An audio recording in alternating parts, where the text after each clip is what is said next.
Good morning to everyone.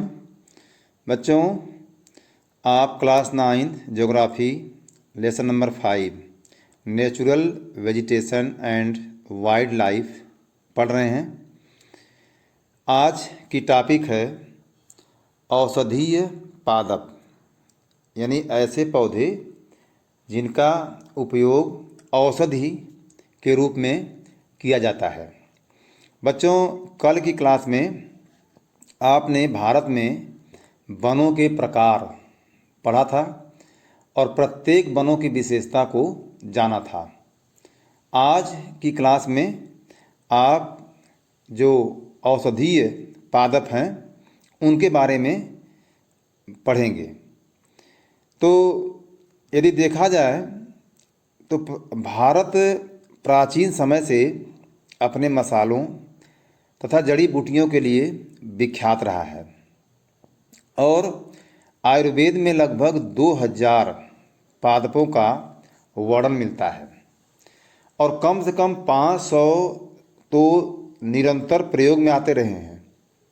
विश्व संरक्षण संघ ने लाल सूची के अंतर्गत 352 पादपों की गणना की है, जिसमें से 52 पादप अति संकटग्रस्त हैं और 49 पादपों की स्थिति ये है कि वे विनष्ट होने के कगार पर हैं। बच्चों, भारत में प्रायः औषधि के लिए प्रयोग होने वाले पौधों के बारे में आप अब समझेंगे। हालांकि आप देखते भी होंगे, आपके गांव में, आपके परिवार में कुछ लोग ऐसी चर्चाएं करते भी होंगे कि इस पौधे का इस्तेमाल इस कारक के लिए या इस रोग के निदान के लिए किया जाता है।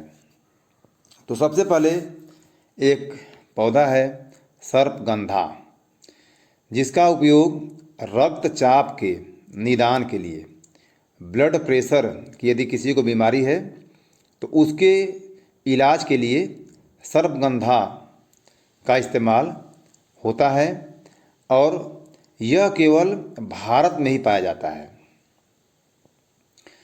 दूसरा है जामुन। जामुन सभी को अच्छी लगती है।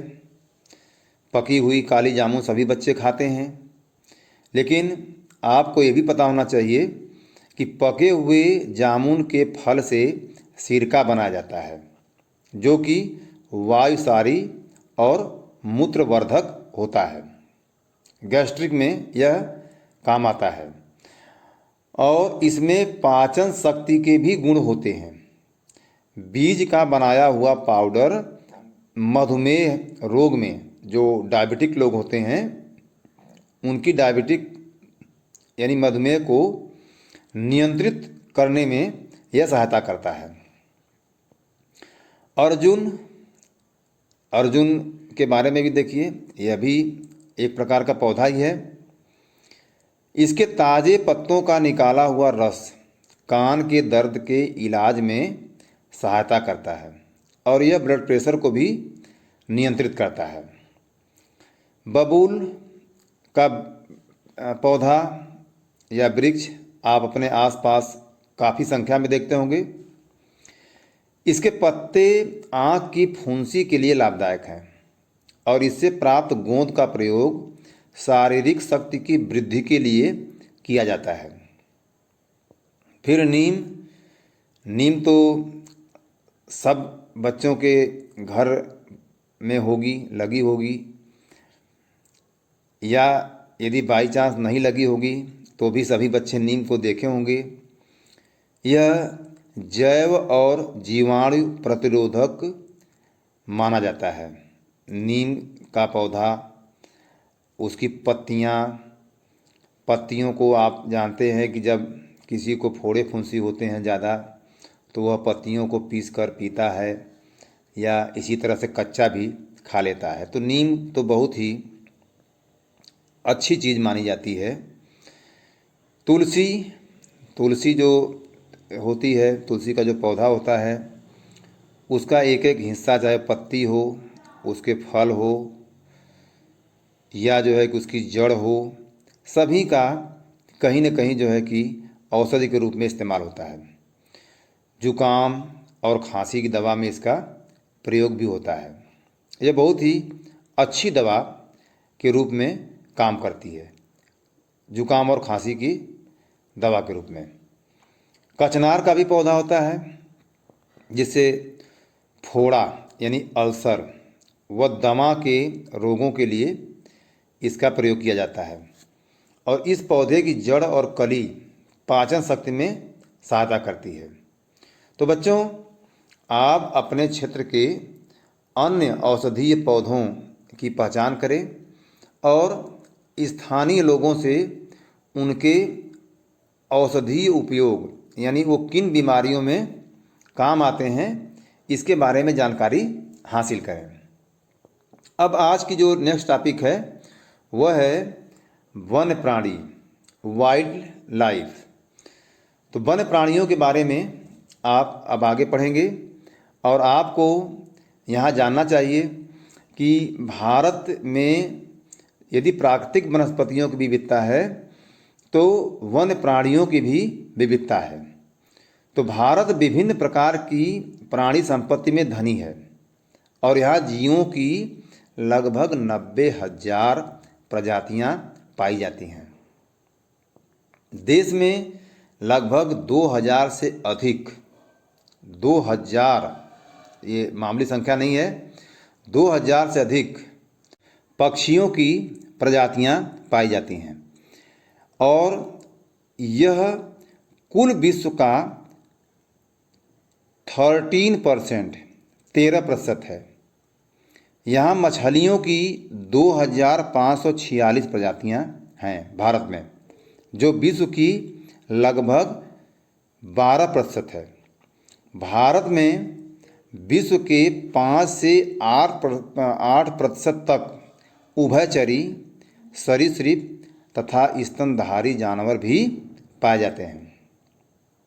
अब बच्चों, आप यहाँ समझिए, इस बात को याद रखिए कि स्तनधारी जानवरों में हाथी सबसे अधिक महत्वपूर्ण है और हाथी जो है केवल कुछ खास क्षेत्रों में, भारत के खास क्षेत्रों में, जिसमें असम, कर्नाटक और केरल के उष्ण तथा आर्द्र वनों में ही पाए जाते हैं।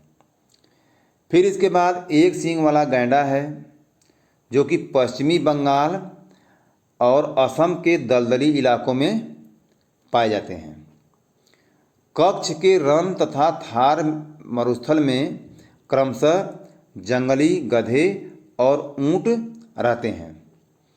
भारतीय भैंसा, नीलगाय, चौसिंघा, छोटा मृग जिसको गैजल कहते हैं तथा विभिन्न प्रजातियों वाले हिरण आदि कुछ अन्य जानवर हैं जो कि भारत में पाए जाते हैं।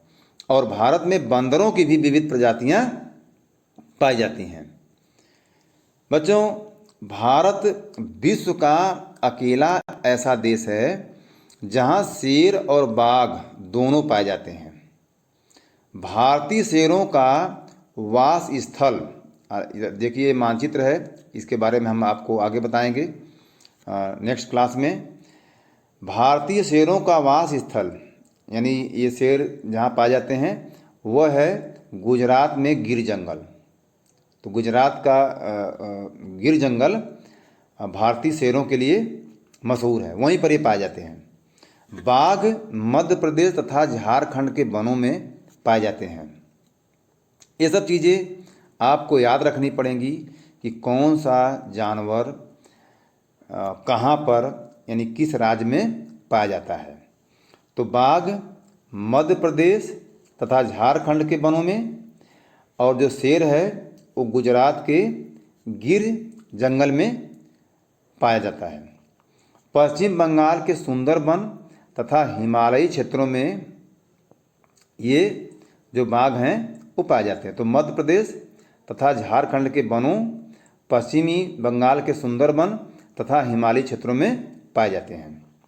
बिल्ली जाति के सदस्यों में तेंदुआ भी है, यह शिकारी जानवरों में मुख्य है। बच्चों, हिमालय क्षेत्रों में पाए जाने वाले जो जानवर हैं वो अपेक्षाकृत कठोर जलवायु को सहन करने वाले होते हैं, जो कि अत्यधिक ठंड में भी जीवित रह सकते हैं। अब लद्दाख की बर्फीली ऊंचाइयों में देखिए याक पाया जाता है। याक जो है ये सिर्फ लद्दाख के बर्फीली ऊंचाइयों में पाया जाता है, जो गुच्छेदार सींगों वाला बैल जैसा जीव होता है और यह बहुत वजनी होता है। इसका भार 1 टन का होता है, 1 टन तक का होता है। तिब्बतीय बारहसिंघा, भारल यानी नीली भेड़, जंगली भेड़ तथा कियांग जो है यह भी एक खास तरह का जो है तिब्बती जो जंगली गधा होता है उसके लिए इस शब्द का इस्तेमाल होता है, उसी को कियांग कहते हैं। वह भी यहाँ पाए जाते हैं। कहीं कहीं लाल पांडा भी कुछ भागों में मिलते हैं। अब नदियों की हम लोग बात करते हैं। झीलों और समुद्री क्षेत्रों में कौन से जीव पाए जाते हैं? उसमें केचुआ, मगरमच्छ और घड़ियाल, ये 3 प्रमुख रूप से नदियों, झीलों और समुद्रों में पाए जाते हैं। घड़ियाल मगरमच्छ की प्रजाति का एक ऐसा प्रतिनिधि है जो विश्व में केवल भारत में पाया जाता है। यह याद रखने वाली चीज़ है या तथ्य है कि घड़ियाल मगरमच्छ की प्रजाति का एक ऐसा प्रतिनिधि है जो भारत में केवल पाया जाता है, विश्व में कहीं नहीं पाया जाता। भारत में अनेक रंग बिरंगे पक्षी भी पाए जाते हैं। मोर, बत्तख, तोता, मैना, सारस, कबूतर, ये सब आप देखते भी होंगे। आपके क्षेत्र में इसमें से कुछ तो पक्षी निश्चित तौर पर दिखते होंगे। तो बच्चों, हमने अपनी फसलें जैव विविध पर्यावरण से, जैव विविध पर्यावरण अब आपको समझ में आ गया होगा, जिसमें वनस्पतियों, जीव जंतुओं की बहुत सारी विविधताएं होती हैं। ऐसे पर्यावरण से हमने अपनी फसलों को चुना है, यानी खाने योग्य पौधों के नीचे से हमने खाने योग्य फसलों को चुना है। हमने बहुत सारे औषधि पौधों को प्रयोग में ला करके उनका चुनाव किया है। दूध देने वाले पशु भी प्रकृति द्वारा बहुत सारे जानवरों में से चुने गए हैं। जानवर हमें बोझा ढोने, कृषि कार्य तथा यातायात के साधन के रूप में मदद करते हैं। इनसे मांस एवं अंडे भी प्राप्त होते हैं। मछली से पौष्टिक आहार मिलता है। बहुत से कीड़े मकोड़े फसलों, फलों और वृक्षों के परागण में मदद करते हैं और हानिकारक कीड़ों पर जैविक नियंत्रण रखते हैं। तो इस प्रकार से आप देखेंगे कि इनका पारिस्थितिकी तंत्र में, इकोसिस्टम में कहीं न कहीं जो है सबका योगदान है। वो चाहे पौधे हों, चाहे बड़ा जीव जंतु हो या कीड़े मकोड़े हों, सभी का जो है आपके पर्यावरण में कोई न कोई योगदान है। इसलिए आप यह भी कह सकते हैं कि इस धरती पर कोई भी चीज़, चाहे वो जीव हो चाहे निर्जीव हो, जिसमें जीवन है या नहीं है, हम हालांकि यहाँ पर जीवन की बात की जा रही है, तो कोई भी, चाहे छोटा जीव हो चाहे बड़ा जीव हो, छोटी वनस्पति हो या बड़ी वनस्पति हो, सभी का अपना अपना महत्व है, अपना अपना योगदान है। इसलिए उनका संरक्षण करना भी अनिवार्य है। तो प्राकृतिक वनस्पतियों और वन्य जीवों का संरक्षण अनिवार्य क्यों है? तो आपको अभी तक जितना उपयोग, जितनी इनकी आवश्यकता या जो महत्व बताया गया है, वही इसका उत्तर होगा। जैसा कि पहले भी बताया गया है कि मनुष्यों द्वारा पादपों और जीवों के अत्यधिक उपयोग के कारण जो पारिस्थितिकी तंत्र है वो असंतुलित हो गया है या होता जा रहा है। लगभग 1300 पादप प्रजातियां संकट में हैं तथा 20 प्रजातियां विनष्ट हो चुकी हैं। काफ़ी वन्य जीवन प्रजातियां भी संकट में हैं और कुछ विनष्ट भी हो चुकी हैं।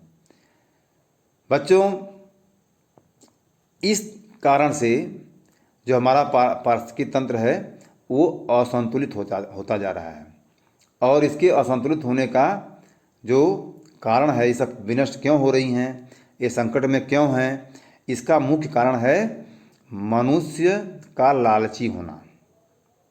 तो मुख्य कारण लालच मनुष्य का। तो अब देखिए, जो लालची व्यापारी होते हैं वो अपने व्यवसाय के लिए अत्यधिक शिकार करते हैं। रासायनिक और औद्योगिक अवशिष्ट तथा तेजाबी जमाव के कारण प्रदूषण भी फैल रहा है।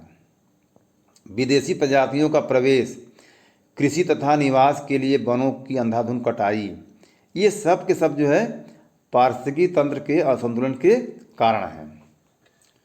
तो पहला कारण क्या है इकोसिस्टम के असंतुलित होने का? पहला कारण है, फिर से इसको समझ लीजिए, कि लालची व्यापारियों का अपने व्यवसाय के लिए अत्यधिक जंगली पशुओं का शिकार करना। दूसरा कारण रासायनिक और औद्योगिक अवशिष्ट तथा तेजाबी जमाव के कारण प्रदूषण का होना। विदेशी प्रजातियों का प्रवेश, ये इसका नेक्स्ट कारण हो जाएगा। और कृषि तथा निवास के लिए मनुष्य द्वारा वनों की अंधाधुंध कटाई करना, ये सब जो है इकोसिस्टम के असंतुलन के कारण हैं। तो बच्चों, आपको अब तक ये बात समझ में आ गई होगी कि अपने देश की पादप और जीव संपत्ति की सुरक्षा करना अनिवार्य है। तो अनिवार्य है तो हमें क्या करना चाहिए? हमें इनकी सुरक्षा के बारे में सोचना चाहिए। अब देखिए कि आपके देश की सरकार ने देश की पादप और जीव संपत्ति की सुरक्षा के लिए अभी तक कौन कौन से कदम उठाए हैं। तो सबसे पहले देखिए, पहला कदम कि देश में 18 जीव मंडल निचय यानी आरक्षित क्षेत्र, रिजर्व एरिया स्थापित किए गए हैं। इनमें से 10 सुंदरबन, इनमें से 10 है। पहला है सुंदरबन, नंदा देवी, मन्नार की खाड़ी, नीलगिरी,